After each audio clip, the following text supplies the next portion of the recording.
itu bisa lebih aware gitu, kondisi ke depannya seperti apa. Apakah pertumbuhan kita itu naik atau turun gitu, inflasi kita naik atau turun. Nah, itu nanti kondisi gejala-gejala seperti itu bisa antisipasi lebih awal. Sehingga kalau saudara mengolah data gitu, melakukan penelitian dengan forecasting, berarti saudara harus punya datanya dalam bentuk time series.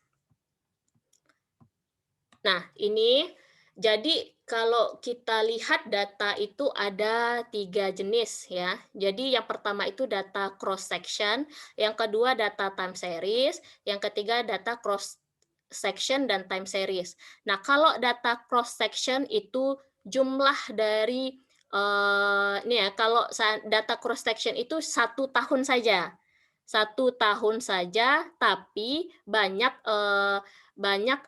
apanya ya, ini dicontohkan nih, banyak provinsi gitu, banyak N-nya gitu ya. Nah, berbeda dengan time series. Kalau time series itu, kalau data cross section itu 1 tahun saja, ya, 1 tahun atau 1 periode gitu, dengan banyak, nilai-nilai dari misalnya ini provinsinya tidak hanya Aceh, tetapi Sumatera Utara, Sumatera Barat, Riau gitu ya. Tidak hanya Indonesia, tetapi secara global juga bisa. Nah, itu data cross section. Kalau data time series itu datanya banyak. Nah, tetapi hanya satu variabel atau satu data. Nah, kalau yang ini provinsi Aceh, Sumatera itu kan banyak tuh datanya. Nah, kalau data time series itu waktunya yang banyak, tapi satu variabel saja. Seperti yang saya lihatkan di PPT saya, waktunya itu bisa yang time-nya itu tidak hanya tahun, tidak hanya, kuartalan gitu ya, bisa harian. Nah, ini datanya data inflasi. Sedangkan kalau yang gabungan dari data cross section dan sama data time series itu sebutannya adalah data panel. Nah, kelebihan dari data panel gitu ya dengan data cross section, dengan data time series itu bisa dia dalam bentuk unbalanced data. Misal gini, kalau saudara punya data time series itu harus ada datanya gitu. Nah, tapi kalau data panel itu bisa unbalanced data dalam artian ada data-data yang kosong yang saudara tidak punya. Nah, itu tidak masalah, tetapi jangan banyak gitu.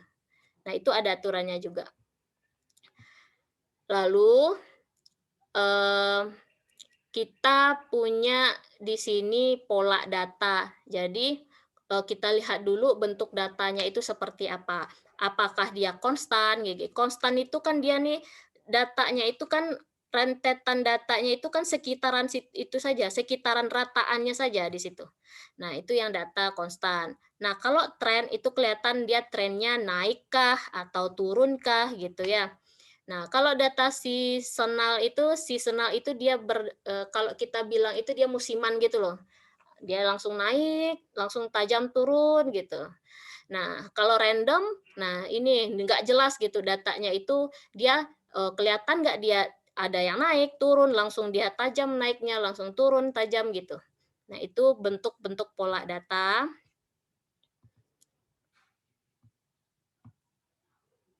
Nah, ini bentuk gambarnya ya, kalau seandainya kita plot datanya yang kita punya misalnya, kita plot, ini bisa kita plot di alat analisis kita pakai, R, itu kelihatan tuh kalau plotnya.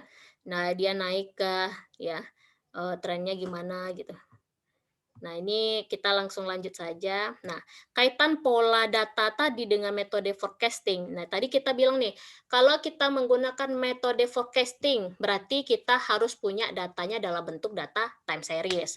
Nah, berarti harus ada 4 bentuk pola data tadi yang harus kita tahu. Yang pertama, apakah datanya konstan? Nih, dia di sekitaran ratanya itu disebut konstan. Nah, lalu bagaimana tren efeknya, apakah naik atau turun? Lalu seasonal effect, lalu trend and seasonal. Nah, kalau seandainya kita tahu datanya, ini gini ya, kalau data itu bisa kita plot lebih awal. Jadi misalnya datanya itu kita kita blok, lalu di Excel kita cari, plot data atau bentuk grafik datanya. Nah, di situ bisa ketahuan, dia bentuk polanya seperti apa, konstan kah, tren kah, season kah, atau, trend and seasonal gabung ya. Nah itu plot awal walaupun kita belum melakukan olah data, tapi paling tidak kita tahu bentuk pola data kita tuh seperti apa gitu. Nah, dari awal. Nah, kalau tahu dari awal, berarti kalau seandainya kita punya data yang konstan, berarti kita ada model 4 di sini. Ada yang namanya simple average, moving average, dan single exponential smoothing, pemodelan ARMA gitu ya. Nah, kalau trennya naik itu berarti eee eee, punya beberapa model juga, ada double moving average, hold 2 parameter, dan trend, Brown 1 parameter, dan pemodelan ARIMA. Lalu ada season effect, trend seasonal itu ada hold winter 3 parameter, dan pemodelan SARMA dan SARIMA. Nah, jadi kalau dari penelitian yang saya lakukan, itu metode metode forecasting itu nanti ya, kita lihatkan, bagaimana kenapa datanya ini, kenapa saya pakai model ini gitu ya. Nah, pemodelan yang saya gunakan itu nanti adalah di ARIMA dan ada yang terbaru. Yang terbaru itu adalah pemodelan Sute ARIMA namanya. Nah, pemodelan Sute ARIMA itu adalah nanti gabungan antara Alpha Sute dengan ARIMA ini. Nah, lalu kalau metode forecasting kita punya 2 bentuk kelompok. Yang pertama itu secara smoothing, dia ada 4 ya, tadi yang smoothing moving average, exponential smoothing, metode Winter itu, di kelompok yang terhadap smoothing-nya. Lalu yang ada kelompok keduanya itu ada dalam bentuk modelingnya. Nah, modelingnya itu karena kita memodelkan, modelnya itu, eee, berbeda bentuk jenisnya gitu ya. Ada Arima, Sarima, VAR, bisa aja VAR, VECM, Arimax, Sarimax gitu ya.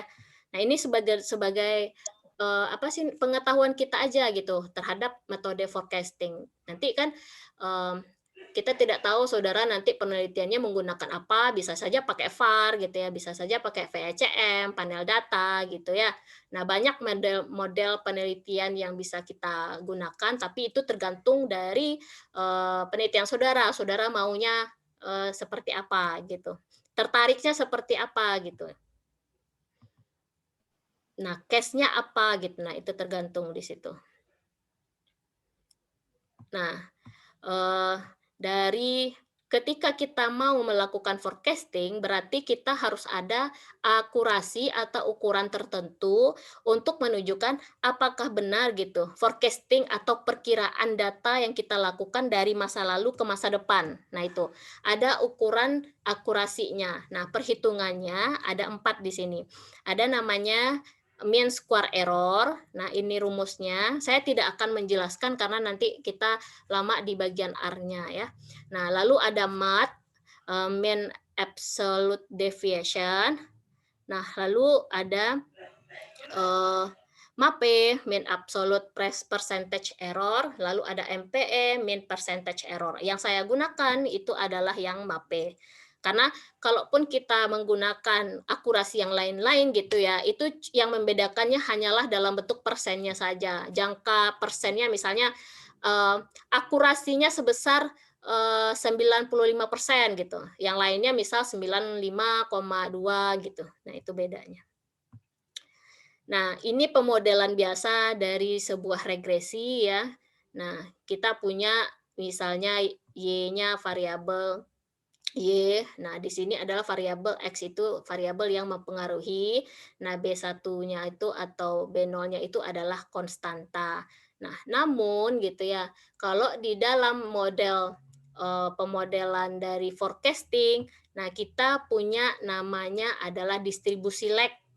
Nah, di sini kan tadi kan kita misalnya gini nih, ini model biasa ya, X1, X2, sampai XK. Nah, ini misalnya kalau terhadap, pakai data yang, forecasting itu harus kita punya data masa lalu, gitu. Nah, makanya yang pertama harus kita tahu dari forecasting itu adalah ada MA atau ada model, auto regresifnya yang AR itu. Nah, ini XT-1 sampai XT kurang P itu adalah data-data dari variabel X ya, ini kan berarti ini model autoregresif itu adalah model kalau kita forecasting terhadap datanya sendiri gitu. Nah, berarti misalnya kita punya XT itu, eee, misalnya datanya data Covid ya. Nah, data Covid itu XT-1-nya berarti data sebelumnya, lalu naik lagi XT-2 berarti data sebelumnya lagi, sampai berapa kita mau melihat jangka waktu dari data Covid itu sampai XTP misal sampai 3 bulan ke belakang gitu ya, kita harus punya data itu gitu.